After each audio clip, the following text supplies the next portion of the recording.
नमस्कार। हम अपने आज के वीडियो में श्रीमद् भगवद गीता के 5वें अध्याय के महात्म को जानेंगे। श्रीमद् भगवद गीता के 5वें अध्याय का महात्मा।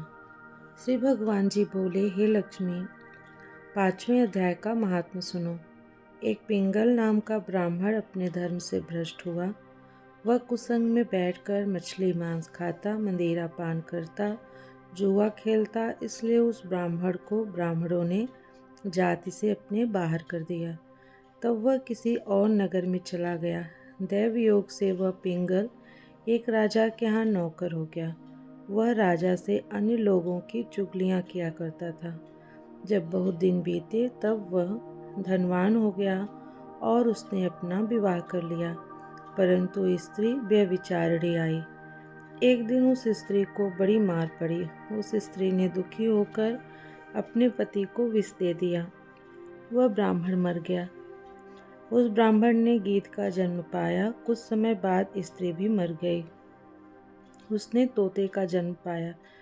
तब वह एक तोते की स्त्री हुई। एक दिन उस तोती ने तोते से पूछा, हे तोते, तूने तोते का जन्म क्यों पाया?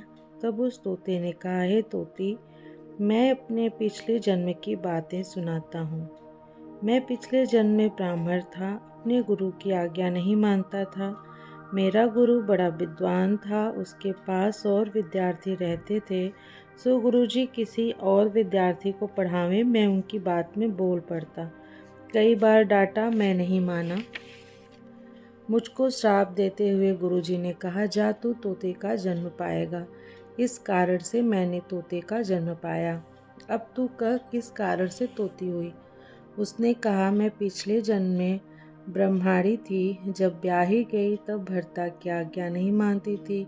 भर्ता ने मुझे मारा। एक दिन मैंने भर्ता को विष दे दिया, वह मर गया। जब मेरी देह छूटी तब मुझे नरक में गिराया गया। कई नरक भुगतवा कर अब मेरी तोती का जन्म हुआ है। तोते ने सुनकर कहा, तू तो बहुत बुरी है, जिसने अपने पति को विष दे दिया। तोती ने कहा, नरकों के दुख भी तो मैंने ही भोगे, मैंने ही सहे। अब तो मैं तुझे अपना भर्ता जानती हूँ। एक दिन वह तोती वन में बैठी थी, वहाँ गिद्ध आया। तोती को उस गिद्ध ने पहचाना। वह गिद्ध तोती को मारने चला। आगे तोती, पीछे गिद्ध। जाते जाते तोती एक शमशान भूमि में थक कर गिर पड़ी। वहाँ एक साधु का दाह हुआ था। साधु की खोपड़ी वर्षा के जल से भरी थी। खोपड़ी के जल के साथ उसकी देह धोई गई और आपस में लड़ते लड़ते दोनों मर गए और अधम देह से छुटकर देव देह पाई। विमान आए, उन पर बैठकर वैकुंठ को गए। वह खोपड़ी एक साधु की थी जो गीता जी के 5वें अध्याय का नित्य पाठ करता था। वह खोपड़ी परम पवित्र थी। उसके जल से दोनों पवित्र हो गए।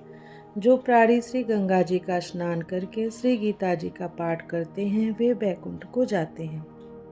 इस प्रकार गीता के 5वें अध्याय का महात्म्य समाप्त।